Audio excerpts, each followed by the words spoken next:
ಸಭೆ ಬಳಿಕ ಏನಾದ್ರು ಅಸಮಾಧಾನ ಕಡಿಮೆ ಆಗ್ಬೋದಾ ಬಹಿರಂಗ? ನೋಡಿ, ಮೊದಲನೇದಾಗಿ ಸುರ್ಜೇವಾಲಾ ಅವರು ನಮ್ಮ ಉಸ್ತುವಾರಿ ಆಗಿದ್ದಾರೆ, AICC ಉಸ್ತುವಾರಿ ಆಗಿದ್ದಾರೆ. ಅವರು ಇಲ್ಲಿ ಹೋಗ್ತಾ ಬರ್ತಾ ಇರೋದು ಸಹಜ.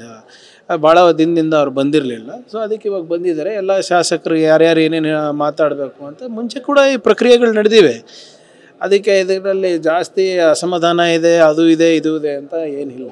ಸಹಜವಾಗಿ ಎಲ್ಲ ಶಾಸಕರು ಅವರ ಕ್ಷೇತ್ರಕ್ಕೆ ಹೆಚ್ಚು ಅನುದಾನ ತರಬೇಕು, ಹೆಚ್ಚು ಅಭಿವೃದ್ಧಿ ಆಗಬೇಕು ಅಂದ್ಬಿಟ್ಟು ಪ್ರಯತ್ನ ಇರ್ತದೆ. 10 ಕೆಲಸಗಳನ್ನು ನಾವು ಕೊಟ್ಟಿರ್ತೀವಿ ಒಂದು ಮಂತ್ರಿಗಳಿಗೆ, ಎಲ್ಲನೂ ಆಗಕ್ಕೆ ಸಾಧ್ಯ ಇರಲ್ಲ, ಅದೆಲ್ಲರಿಗೂ ಗೊತ್ತೇ ಇದೆ. ಸೊ ಅದರಿಂದ ಇವತ್ತು ಏನೇನಿದೆ ಅದ್ರ ಬಗ್ಗೆ ಏನಾದರೂ ಚರ್ಚೆ ಮಾಡಬೇಕಾ ಏನಿದೆ ಅಂತ ಕೇಳಕ್ಕೆ ಬಂದಿದೆ, ಕೇಳ್ತಾರೆ. ಅದಕ್ಕೆ ಆಮೇಲೆ ನಾವು ಕೂಡ MLAಗಳಿರ್ಬೋದು ಅಥವಾ ನಮ್ಮ ಪಕ್ಷದವ್ರು ಇರ್ಬೋದು, ಹೈಕಮಾಂಡ್ ವೇದಿಕೆ ಮೇಲೆ ಹೇಳಬೇಕಲ್ಲ. ನಾವೆಲ್ಲ ಹೋಗಿ ಕೇಶವ ಕೃಪದಲ್ಲಿ ಹೇಳಕ್ಕಾಗ್ತದ?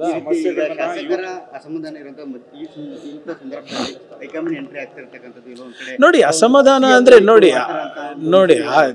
ನೋಡಿ ತಾವು ಕಂಪ್ಲೇಂಟ್ಗಳು ಅಂತ ಅಲ್ಲ, ನಮ್ಮ ಶಾಸಕರ ಬೇಡಿಕೆಗಳೇನಿದೆ ಹೆಚ್ಚು ಅನುದಾನ ಬರಬೇಕು ಅಂತ, ಅದ್ರ ಬಗ್ಗೆ ತಾನೇ ಚರ್ಚೆ ಇರೋದು. ನಾಯಕತ್ವದ ಬಗ್ಗೆ ಯಾರಾದ್ರೂ ಪ್ರಶ್ನೆ ಮಾಡಿದಾರಾ? ಎಲ್ಲರಿಗೂ ಕೂಡ ಗೊತ್ತಿದೆ. ಸದ್ಯಕ್ಕೆ CM ಅವರು ಸಿದ್ದರಾಮಯ್ಯನವರಿದ್ದಾರೆ, PCC ಅಧ್ಯಕ್ಷರು ಹಾಗೂ DCM ಅವರು ಶಿವಕುಮಾರ್ ಅವರಿದ್ದಾರೆ. ಅದರಲ್ಲಿ ಯಾವುದೇ ಗೊಂದಲ ಇಲ್ಲ ಅಲ್ಲ.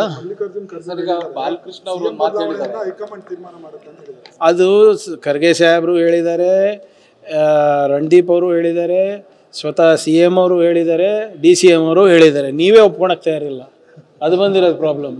ಸರ್, ಈಗ ಬಾಲಕೃಷ್ಣ ಅವ್ರು ಹೇಳಿದ್ದಾರೆ, ಯಾರು ಹಿರಿಯ ಶಾಸಕರು ಮಾತಾಡ್ತಿದ್ದಾರೆ ಅವ್ರು ನೆಕ್ಸ್ಟ್ ಎಲೆಕ್ಷನ್ ಅಲ್ಲಿ ನಿಲ್ಲಲ್ಲ, ನೆಕ್ಸ್ಟ್ ಎಲೆಕ್ಷನ್ ಅಲ್ಲಿ ನಾವು ನಿಲ್ಲೋ ನಮ್ಮಂತರಿಗೂ ಕೂಡ ಅವ್ರು ಹಾಳು ಮಾಡ್ತಿದ್ದಾರೆ ಎಲೆಕ್ಷನ್. ನೋಡಿ, ಯಾರೇ ಇರ್ಬೋದು, ನಾವು ನಿಯಂತ್ರಣದಲ್ಲಿ ಇರಬೇಕು. ಪಕ್ಷದಲ್ಲಿ ಹಲವಾರು ವೇದಿಕೆಗಳಿದೆ ಏನಾದರೂ ತಮ್ಮ ಬೇಡಿಕೆಗಳನ್ನು ಹೇಳ್ಕೊಳ್ಳಿಕ್ಕೆ. ಅದನ್ನು ನನ್ನ ಮಾತಿಂದ ಪಕ್ಷಕ್ಕೆ ಹಾನಿ ಆಗೋದು ಅಥವಾ ನಮ್ಮ ಸ್ನೇಹಿತರಿಗೆ ಹಾನಿ ಆಗೋದು, ಅದು ನಾವು ನಿಯಂತ್ರಣ ಮಾಡಬೇಕಲ್ಲ. ಅದು ರಣದೀಪ್ ಅವ್ರು ನಿಯಂತ್ರಣ ಮಾಡೋಕ್ಕಾಗ್ತದ ಹೇಳಿ?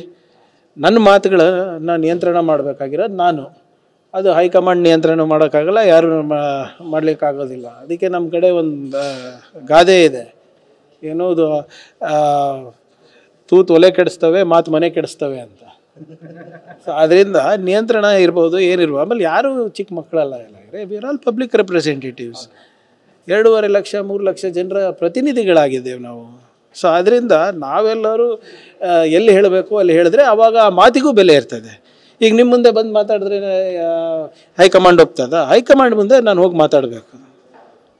ಸೊ ಅದು ಆಗ್ತಾ ಇದೆ, ನೋಡಿ ಏನಾಗ್ತದೆ.